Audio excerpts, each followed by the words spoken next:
de evidencia científica, ¿en qué basamos nuestras decisiones? Está a cargo de la doctora Dulce Adelaida Rivera Ávila, médico cirujano especialista en medicina familiar, egresada de la UNAM, con mención honorífica, miembro fundador y socio activo de la Red Mexicana de Investigación en Medicina Familiar, jefa de enseñanza e investigación clínica en medicina familiar Oriente del IST.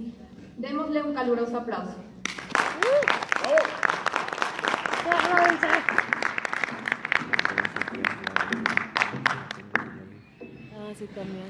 Muy buenos días a todos. Agradezco enormemente la oportunidad y la invitación a participar en este congreso. Elegí este tema para transmitirles la principal motivación y las bases, el fundamento científico que tiene el rol del médico. Hoy en día existe mucha información y mucho acceso a la información, tanto por parte del médico como de los pacientes. Siguiente, por favor. Aquí les pongo los resultados de un estudio. Está publicado en una revista médica, el British Medical Journal, en la cual ellos encontraron que colocando en este famoso buscador 3 síntomas y signos principales, se obtiene en un 58% de las veces el diagnóstico correcto. Todos los días nosotros vemos y recibimos información por parte de los pacientes que ya realizaron esta búsqueda y nosotros tenemos que clasificar esa información acorde al peso que cada evidencia tiene. Siguiente, por favor. ¿Cuáles son los objetivos de esta plática? Primero, que entendamos cada nivel de la evidencia que encontramos publicada, que reconozcamos las limitaciones que esta evidencia tiene para su aplicabilidad, tanto por la diferencia en la población en la que se realizó determinado estudio, como en las características de cada individuo y del individuo que tengo enfrente en el cual voy a tomar decisiones. Incrementar el interés en el arte, porque se dice que la medicina es una ciencia y también un arte para la toma de las decisiones clínicas, por lo cual es necesario que nosotros conozcamos y sepamos evaluar de una manera crítica esta evidencia, pero tomando en cuenta los valores y las preferencias de ambas partes, tanto del paciente como del médico. En esta toma de decisiones, el principal mensaje con el que quiero que se lleven al terminar esta plática es que la toma de decisiones es compartida, paciente y médico. Siguiente. ¿Cuál es la intención? Ha habido desde hace algunas décadas un movimiento que se llama medicina basada en evidencia. Ha tenido algunas críticas precisamente por las limitaciones de su aplicabilidad, y los fundamentos de esta medicina basada en evidencia es dar un apoyo al rol del médico. Para ser implementada de manera efectiva, esta evidencia debe de ser principalmente aplicable y hoy en día ha ido aumentando el número de estudios que nos especifican en qué población fue realizada, pero no me dejarán mentir, hace algunos años las guías de práctica clínica, algunos estudios ponían como principal limitación la edad, nos especificaban. Nosotros incluimos pacientes que eran con un límite de edad, principalmente ponían el límite de menores de 65 años. Entonces, ¿qué hacíamos con los mayores de edad? Con aquellos que tienen comorbilidad múltiple, sabemos que también otro de los criterios que incluían para la realización de ensayos clínicos y algunos de los otros tipos de estudios que vamos a revisar, pues también era que el paciente tuviera solamente esa patología en estudio. ¿Qué es lo que vemos día a día los que estamos en consultorio? Pues crítica de un artículo científico, uno de ellos es la validez. La validez puede dividirse en interna y externa. La validez externa es qué tan generalizables son esos resultados. Entonces, a veces cuando nosotros evaluamos un artículo, su validez externa está reducida y no puedo generalizar y aplicar esos resultados en mi paciente. Siguiente, por favor. Y bueno, ahí les puse también la parte del tiempo. Todo esto hoy en día nuestra consulta en el sector institucional está limitada a menos de 15 minutos. Realizar todo lo que tenemos que hacer en 15 minutos, que incluye la presentación del paciente, interrogatorio, exploración física, análisis, y que en ese momento nos pongamos a buscar respuestas en estas bases de datos, pues resulta muy difícil. También lo que aquí les pongo como sobrecarga de información. Esta sobrecarga de información se refiere a que si nosotros intentáramos estar leyendo todos los días todos los artículos, toda la evidencia nueva que se genera, esto sería prácticamente imposible, aún así que estuviéramos dedicando absolutamente todo nuestro tiempo a eso. Sabemos que hay diferentes revistas, algunas con mayor renombre que otros, algunas con mayor o menor factor de impacto que otras, pero finalmente es demasiada información la que surge todos los días. También la evidencia se clasifica en evidencia primaria y evidencia secundaria. La evidencia primaria son estos artículos primarios, ensayos clínicos, cortes, y la evidencia secundaria, aquella que concentra a la anterior, como los metaanálisis y las revisiones sistemáticas. Siguiente. Aquí les pongo los niveles de evidencia que generalmente se utiliza esta clasificación para la elaboración de guías de práctica clínica. Nosotros en cada guía de práctica clínica que revisamos vamos a encontrar un cuadro en el que nos especifican tanto cómo realizaron la búsqueda. Obviamente cada guía tiene su año de publicación y los artículos que están incluidos pues son anteriores a este año de publicación, y vamos a encontrar los diferentes niveles de evidencia. ¿Cuál es el nivel que tiene el menor peso? La opinión de expertos, seguido de serie de casos. Vamos a encontrar la clasificación tanto con números como con letras.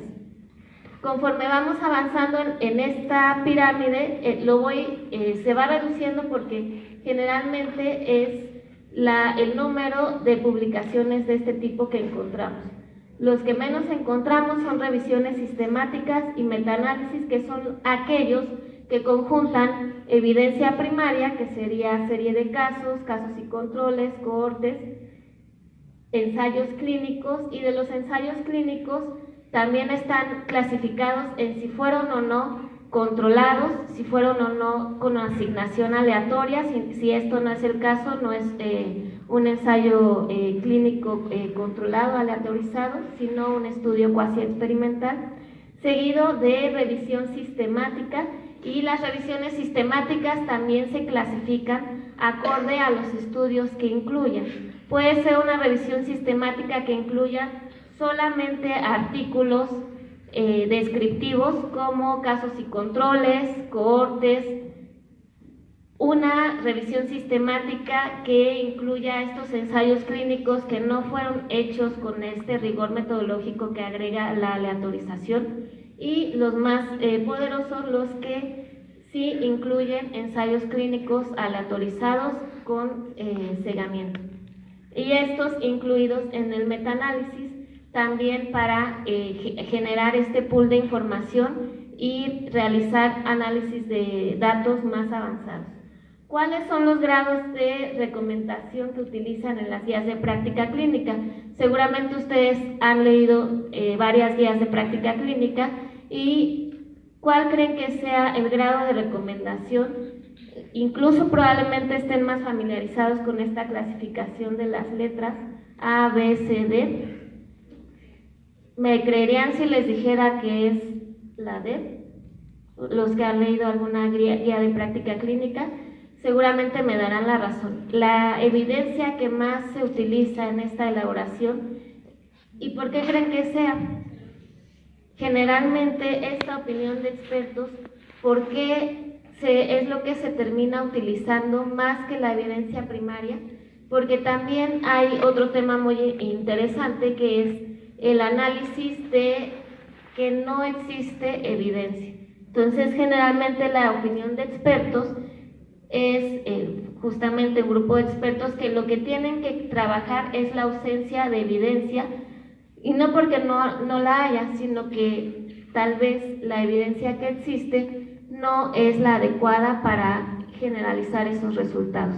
Entonces, muchas de las recomendaciones están originadas en la opinión de expertos. ¿Cuál es otro mensaje que quiero transmitirles? Justamente que necesitamos generar más evidencia, realizar más investigación, aportar todos los datos que estamos viendo todos los días en la consulta para que tengamos pautas clínicas en nuestro contexto. Siguiente, por favor. También otra de las estrategias que se han utilizado para facilitar la implementación de las guías de práctica clínica son los algoritmos y las pautas clínicas. Estos algoritmos pues son una serie de pasos a seguir, pero como su nombre lo dice, la guía es solamente eso, no es una ley que siempre deba de seguir tal cual al pie de la letra, y tiene sus ventajas y sus desventajas. ¿Cuáles son las ventajas? Pues que son el concentrado de evidencia y consenso de expertos que nos ayudan a organizar nuestra información y nuestra forma de pensamiento. Justamente la estrategia de proponerlas como algoritmo es eso, organizar nuestra forma de pensamiento. ¿Qué es lo primero que me pregunto? Y de acuerdo a esos resultados, ¿qué pasos voy a seguir? ¿Cuáles son las desventajas? Dentro de las desventajas, que si nos están guiando paso por paso, pues probablemente nos limiten el enfoque, nos limiten el pensar en diagnósticos diferenciales, porque incluso muchas de ellas dentro del algoritmo y dentro de estos pasos a seguir nos incluyen incluso los diagnósticos diferenciales. Entonces también de alguna manera nos limitan en qué diagnóstico diferencial voy a pensar. Y algo muy importante que vamos a ver más adelante, que la mayoría va a ser necesario ajustarlos a la multimorbilidad. En la mayoría de los casos, para determinado paciente voy a estar revisando más de una guía de práctica clínica, e incluso, como vamos a ver en el ejemplo de más adelante, se van a contradecir las recomendaciones y ahí voy a tener que tomar una decisión con el paciente que tengo enfrente. También estas recomendaciones, lo que más nos dicen es cómo y cuándo iniciar un tratamiento, un medicamento, pero ¿alguno ha visto alguna guía que nos ayude a reducir un medicamento, a la famosa de prescripción o reducción del medicamento? ¿Qué es lo normal? Que al paciente se van agregando o va aumentando su comorbilidad, se descontrola y la tendencia es que le vamos aumentando ya sea dosis, aumentando medicamento, pero muy pocas guías, y es la otra de la propuesta que tenemos y de las tendencias a nivel mundial, es que pues necesitamos guías para prescribir. Nosotros los que estamos en consultorio todos los días notamos la dificultad que es reducir o incluso quitar un medicamento a un paciente, porque nosotros mismos le sembramos esa necesidad de estar teniendo que tomar todos los días el medicamento. Y ahí es donde cobra importancia la comunicación con el paciente. Si nosotros el primer día que se lo prescribimos le decimos este medicamento se lo va a tomar de esta manera y ya es de por vida, pues cuando en determinado tiempo le queramos reducir la dosis o de plano quitar en absoluto ese medicamento, pues nos va a decir, ah, no, a mí me dijeron que ese medicamento me lo iba a tomar de por vida. ¿Les ha pasado? Y incluso hay quien hasta se ofende y nos dice que algún daño le queremos ocasionar, que por eso le estamos quitando el medicamento. Entonces, por eso surge la necesidad de que también contemos con estrategias que nos ayuden a esta de prescripción de medicamentos. Nosotros tenemos el conocimiento, a lo mejor estamos identificando un evento adverso e incluso ella lo está manifestando y lo está notando, y nosotros tenemos que tener la capacidad de decirle al paciente, usted está presentando este efecto adverso, esta interacción de esto con el otro medicamento, ¿qué es lo que motiva la reducción del mismo? Siguiente, por favor. Y aquí les pongo un ejemplo de una paciente hipotética. Me van a decir qué tan común es que vean una paciente con estas características. Y aquí les pongo la referencia donde pueden encontrar el caso y el análisis completo. En esta publicación, que está en llama en el 2005, este grupo de autores lo que hizo fue justamente analizar qué tan útiles eran las guías de práctica clínica con las que se contaba un poquito antes del momento de la publicación del artículo, porque ustedes también saben que la publicación del artículo, a lo mejor aquí dice 2005, pero el escrito elaborado pues fue anterior, y las guías de práctica clínica en las que se basaron pues probablemente 1 o 2 años anteriores, con evidencia generalmente en promedio 5 años anterior.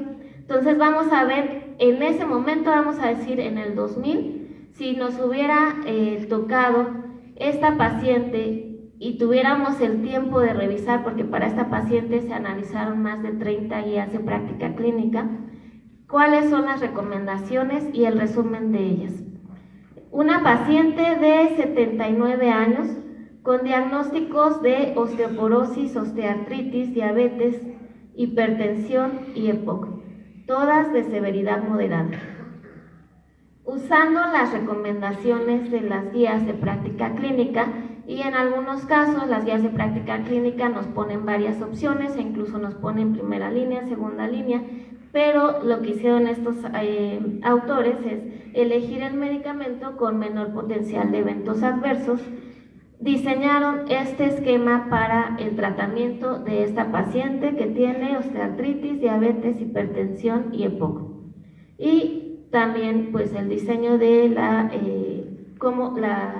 dosis y el momento de toma de cada uno de los medicamentos. Iniciando, como tiene EPOC, pues aplicándose su hipatropio, se toma su alendronato. 1 hora después, por la diferencia y no altera la absorción, pero finalmente sí la altera un poquito, se administra el calcio y la vitamina D. Su antihipertensivo, en ese entonces las guías recomendaban de primera elección los diuréticos, entonces ella con un diurético tiacídico, con un YECA, con su tratamiento antidiabético oral, la glibenclamida, por su riesgo cardiovascular con el ácido acetilsalicílico, también tomando la metformina, un AINE y el omeprazol.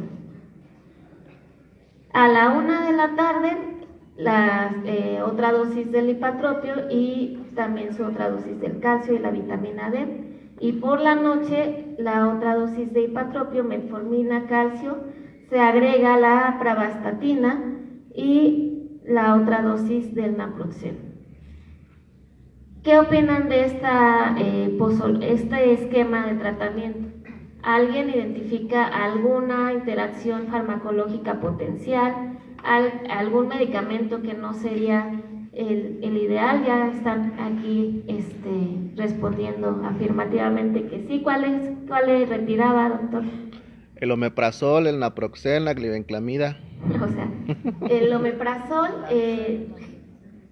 en las guías vamos a encontrar que nos dice que si es un paciente que tiene la administración conjunta de un AINE, como en este caso ella está tomando el naproxeno, y tiene factores de riesgo para un sangrado del tubo gastrointestinal, que para ella su principal factor de riesgo es la edad, pues la recomendación de tomar el omeprazol. Pero ¿qué pasa con el omeprazol y el alendronato? Que hoy en día sabemos que tienen esta interacción farmacológica potencial, que el calcio necesita el pH ácido del estómago para que se absorba, y también no es buena idea la combinación de la glibenclamida con el ácido acetil salicílico.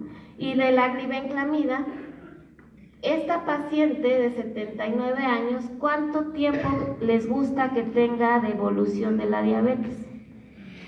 20. En promedio, sí, unos 20. ¿Y qué tan adecuado sería la glibenclamida en una paciente con 20 años de diabetes? ¿Creen que todavía tenga reserva pancreática? No. Y también hoy en día sabemos de la toxicidad para la célula pancreática que ocasiona la glibenclamida. Siguiente, por favor. Entonces, en este mismo artículo, los autores, basado en la evidencia que se tenía en ese momento, pues hicieron este cuadro en el que clasificaron el tipo de interacción, porque hay diferentes tipos de interacción. Puede ser que entre los medicamentos haya interacciones potenciales, que haya interacciones del medicamento con la enfermedad y interacciones de los medicamentos con otras enfermedades, o sea, otras enfermedades que incluso le pueden causar, como es el caso del sangrado gastrointestinal. Entonces, para la hipertensión, hoy en día pues ya sabemos que no es lo ideal iniciar con un diurético. En ese esquema ella tenía su diurético y su YECA. ¿Y por qué? Porque también sabemos la interacción del medicamento, en este caso la hidroclorotiazida, con la enfermedad. Este tipo de diuréticos pues aumenta o modifica ese perfil metabólico, entonces le modifica la glucosa y el perfil lipídico.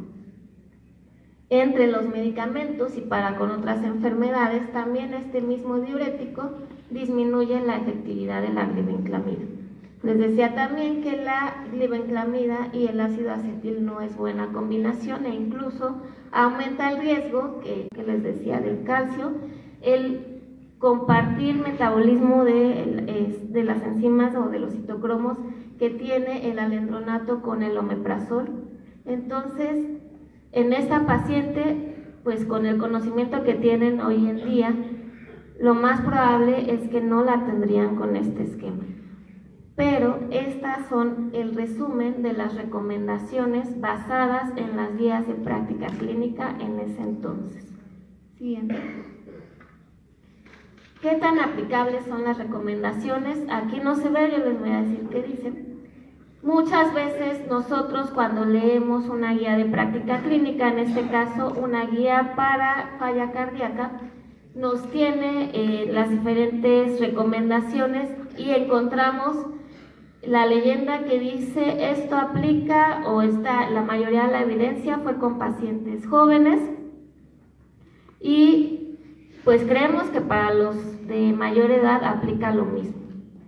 O también podemos encontrar que nos diga que no se aventuran a decir eso de que pues aplica lo mismo que para los jóvenes, sino que se requiere más evidencia, o como dice esta, se requiere que se haga la referencia al geriatra. Como quienes elaboran las guías de práctica clínica abordan estos problemas para su implementación. En el caso de esta paciente, no les puse en los cuadros, pero otro de los cuadros que se incluye en la publicación original, el que les puse es del tratamiento farmacológico. Ellos nos incluyen también otro cuadro de las recomendaciones no farmacológicas, donde nos dicen en esta paciente que tiene diabetes, que tiene hipertensión, hay guías que nos dicen que recomiendan la actividad física. Pero la guía de diabetes nos dice que si tiene neuropatía diabética no es tan buena idea indicarle que haga actividad física. Entonces ellos dicen, pues, ¿qué le termino diciendo a mi paciente? ¿Que sí haga o que no haga?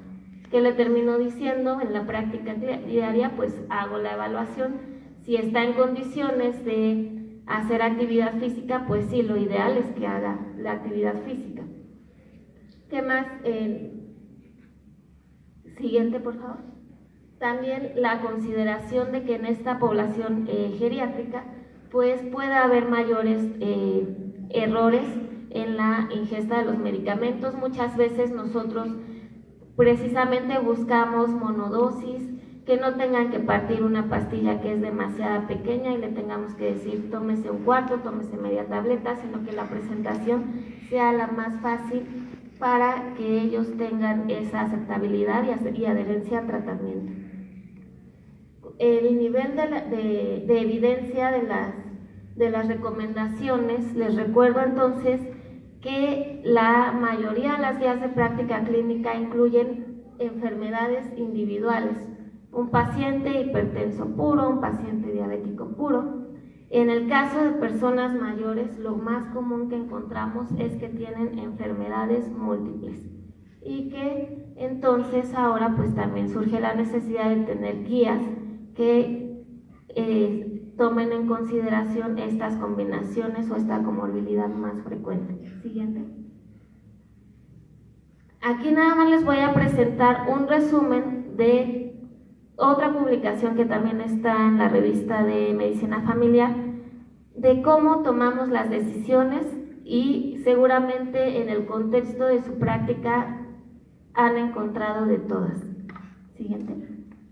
Estos son los diferentes enfoques.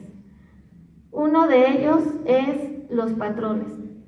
Yo veo un paciente con estas características que forman un patrón que me recuerda a un paciente muy similar que tuve durante la residencia, hace un año, etcétera, que me funcionó darle este tratamiento, entonces sigo el mismo patrón. Otro enfoque es el método científico. El método científico considera a cada paciente un problema de investigación. ¿Por qué?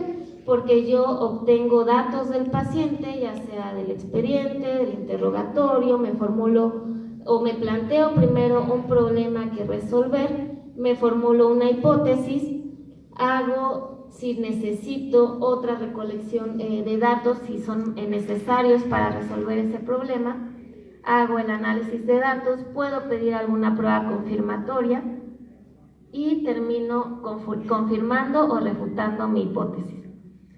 Hay otro enfoque que es de las probabilidades. Aquí, en este, yo les hago el énfasis de que para aplicar este enfoque hay que ser muy cuidadosos.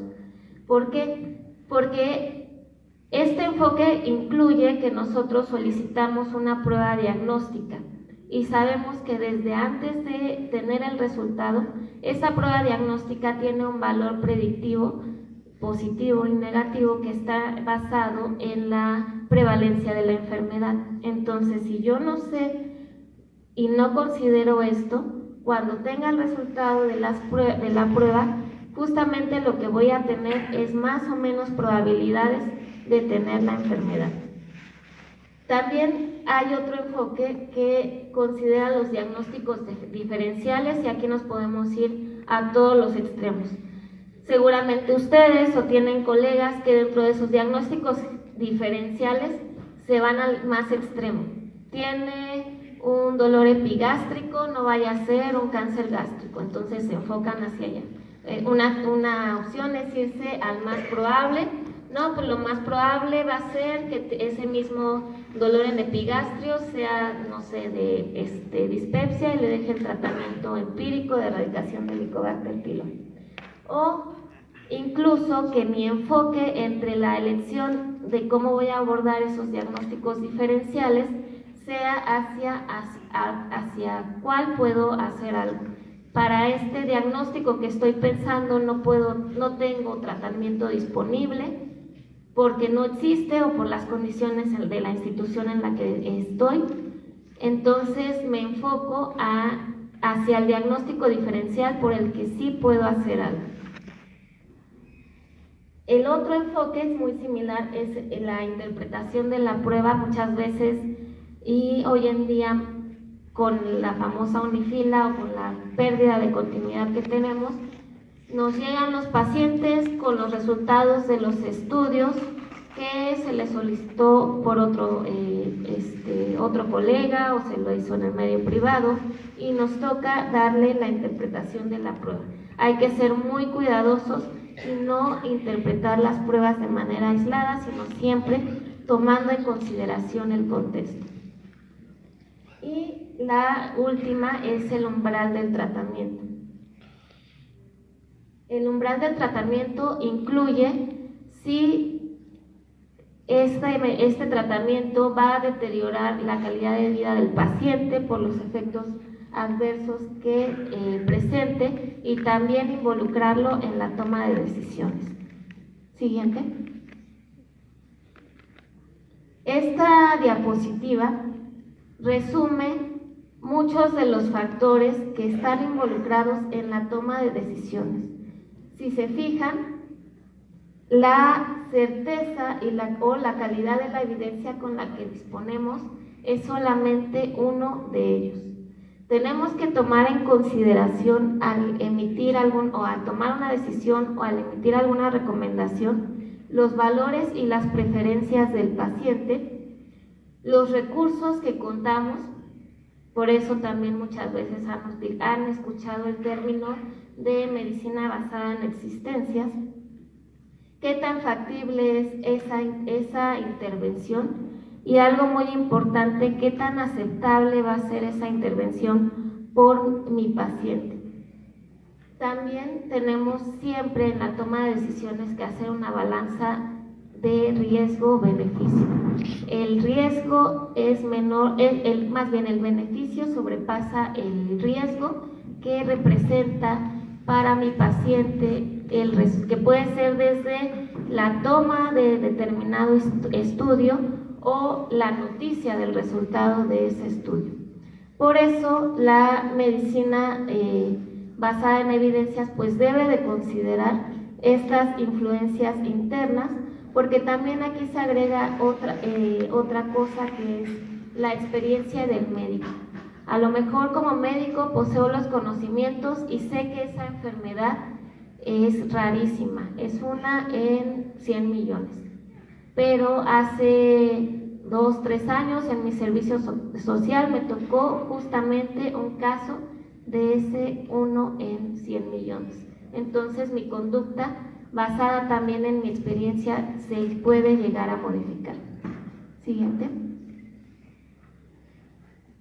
El énfasis en la atención centrada en el paciente para la toma de decisiones informadas, ya que las mejores decisiones o las decisiones las debemos de tomar en conjunto con el paciente. Son dos partes.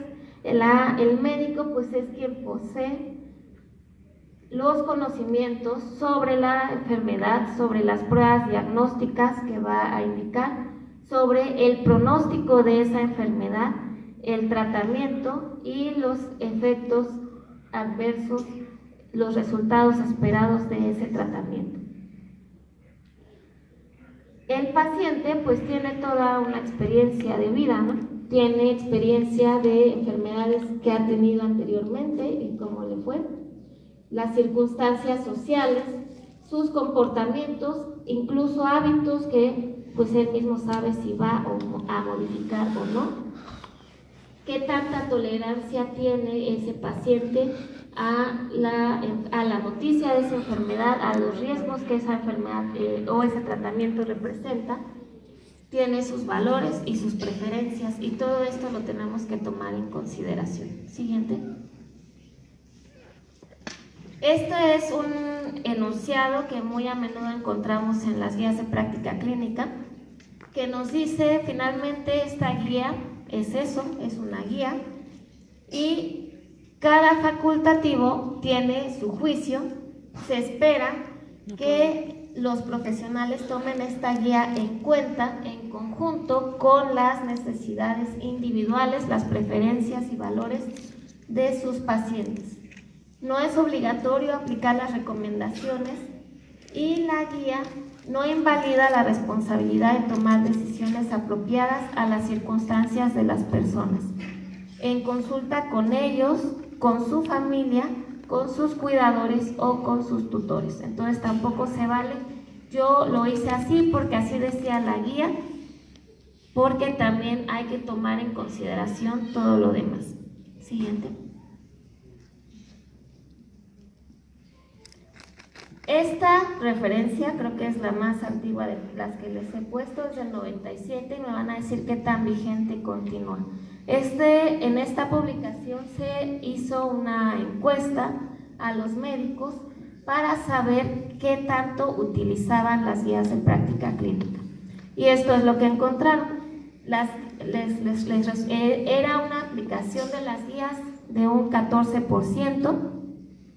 Y las 3 razones principales de esta baja tasa de uso de las guías son las siguientes. 1, no sabía que existía guía para eso.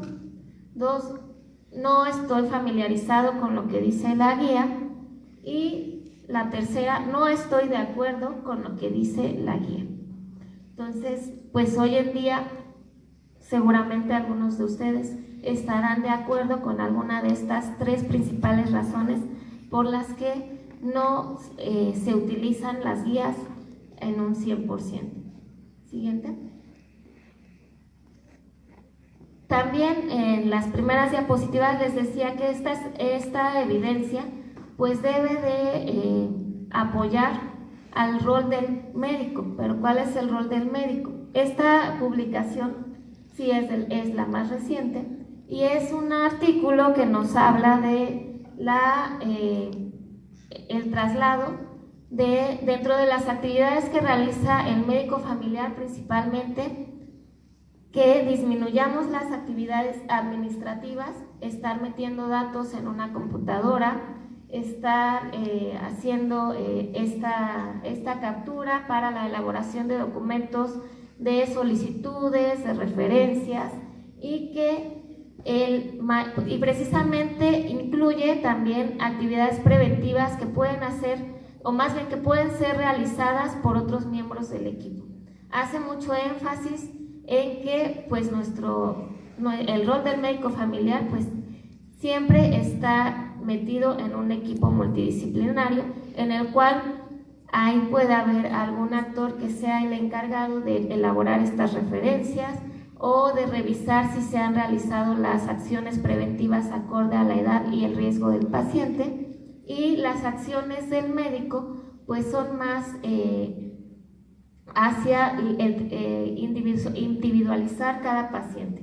Ya tengo la información vaciada por otro personal que generalmente tiene muchas fuentes de información y lo que le toca al médico pues es concentrar esa información de diferentes expedientes, resúmenes, con la información que obtiene del interrogatorio del paciente para realizar el diagnóstico, iniciar tratamiento, porque el tratamiento puede iniciarlo el médico y la continuidad del tratamiento estará a cargo de otro actor de este equipo multidisciplinario. Y dentro del rol del médico pues está el ajuste de este tratamiento acorde a las preferencias y los objetivos del paciente, así como el seguimiento y la vigilancia de los efectos adversos. Siguiente. En resumen, pues lo ideal sería que tuviéramos una guía para cada paciente. ¿Qué es lo que tenemos que hacer? Pues tomar decisiones o elegir intervenciones de alto impacto.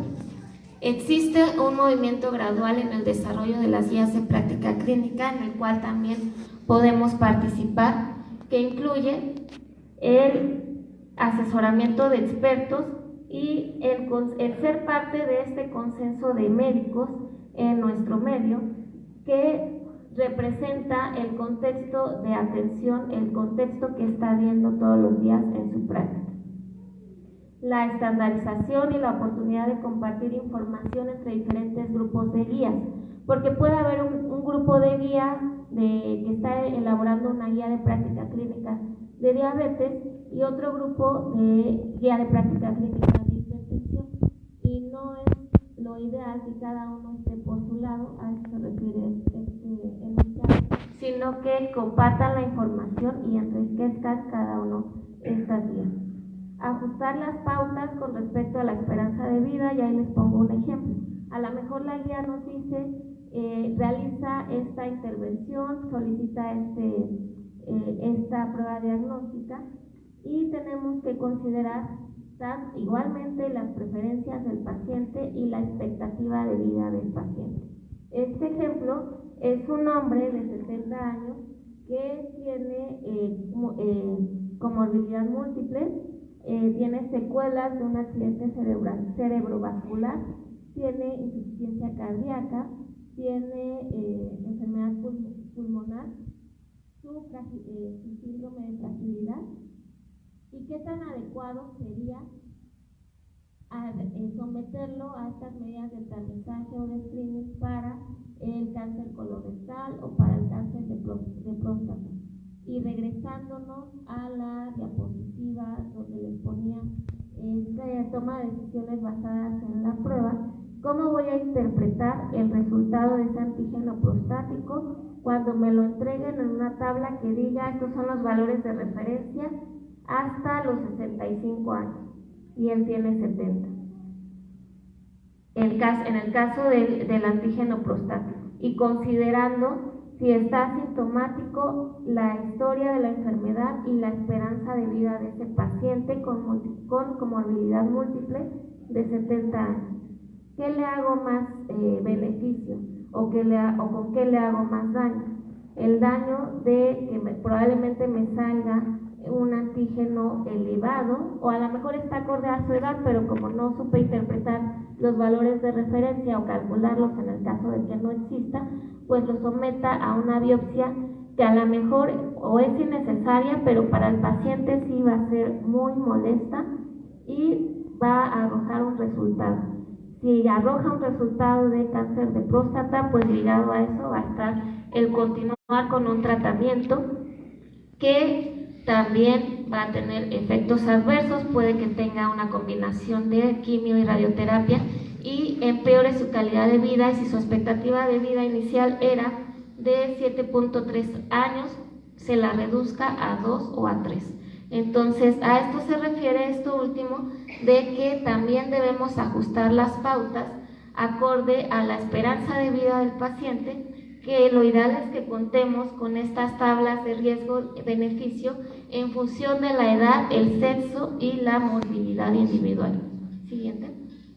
Y bueno, ya es la última, y el mensaje final es que, citando a Harrison, ningún ser humano tiene mayores oportunidades ni contrae tantas obligaciones y responsabilidades como el médico.